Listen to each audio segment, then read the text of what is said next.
Twongeye kubasuhuza abakurikiye Afrivox TV. Hano turi kumwe n'umugabo ugiye gutangira twibwira. Afite ubumuga nk'uko mubibona, afite ubumuga bw'amaguru cyangwa se bw'ingingo, agendera ku kagare kamufasha kuba yagera ahagera cyangwa se kuba yagira yakora urugendo.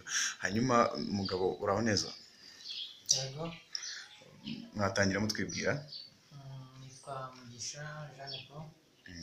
Mu by'ukuri niyo mazina niswe n'ababyeyi.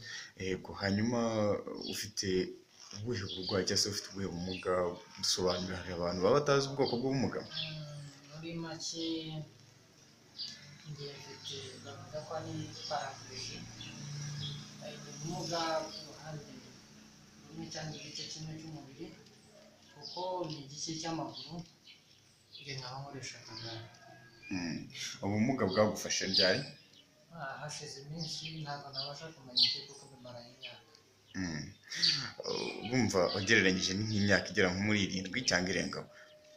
Irarenga n'imyaka hafi 9. Hanyuma kugeza ubu ngubu dusanze wicaye ku muhanda, ushobora kuba ufite ikibazo. Ubundi byagenze bite? Nicaye ku muhanda neza imodoka, ariko imbogamizi mpura nazo buri gihe. Iyo nshatse gutega kugenda mpura n'imodoka zigenda zincaho, ngo ntabwo babasha gushyira akagare mu modoka, ubona ahantu bafite ho kugashyira. Rero usanga icyo gihe ari imbogamizi, urugendo ruratinda, hari n'igihe birangira urugendo rusurutswe kubera kubura uburyo nagenda. Ku kijyanye n'ibiciro se, ako kagare bakubwiye ko ntaho kugashyira, iyo ugize impano ukabona ugatwara bwo nta kintu yongeraho agatwarira ubuntu, bigenda bite? Ni gake gake kubona umuntu ntwarira igiciro cya gipike, kuko ngewe iyo ndi butege imodoka igiciro bakuba kabiri. Nimba ari urugendo rw'ibihumbi 2, hari ibyo usanga nishyura 3,500, 4,000 ndetse na 4,500 gutyo. Ukabisaba iki nk'inzego bireba? Ikibazo gihari ni ibyigeze hari n'igihe byanshanze birangira nandikiye kuri polisi, nandikira polisi y'igihugu, ariko traffic police nta kintu bakoze.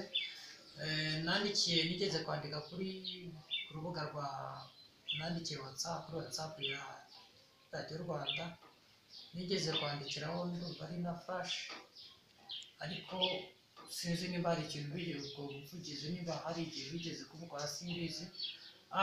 Ubundi ikintu nasaba mu by'ukuri inzego z'umutekano cyangwa se n'inzego zibishinzwe, ni uko wenda bakaza umurego bakabishyira no mu mategeko n'amabwiriza, ndetse ibyo bikajya no kuri ka gafishe baba bafite mu modoka, kubera ko abantu benshi baraharengana.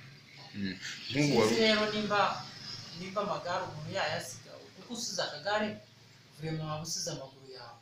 Urumva sinzi ko wasiga akagare cyangwa se ugasiga amaguru ukagira ahantu ugera, ni ikibazo gikomeye. Nk'ubu wari ugiye hehe? Bikubangamiye iki? Wari ugiye kwivuza? Ubu nari ngiye Kayonza. Uvuye hehe? Nari mvuye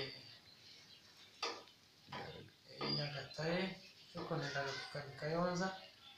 Urumva kubera ko nari mfite gahunda yihuse, ariko urumva biranze, ubu izi saha zirancitse. Ubwo sinzi ikibazo ubwoko bw'ubumuga ziba. Harya watubwiye ko ubwoko bw'ubumuga ari ubuhe? Njye bavuga ko ari paraplegie. Ni igice uba waragize ikibazo cya paralise igice kimwe, ariko ubwo ni ingingo zimwe z'umubiri, ariko igice kimwe, kuko ntabwo ari amaboko yose. Wowe ni amaguru gusa? Ni amaguru yonyine. Ubwo ntabwo yabasha kwihina cyangwa arambuka, ni gutyo gusa? Ni gutyo uko ubibona. Sawa.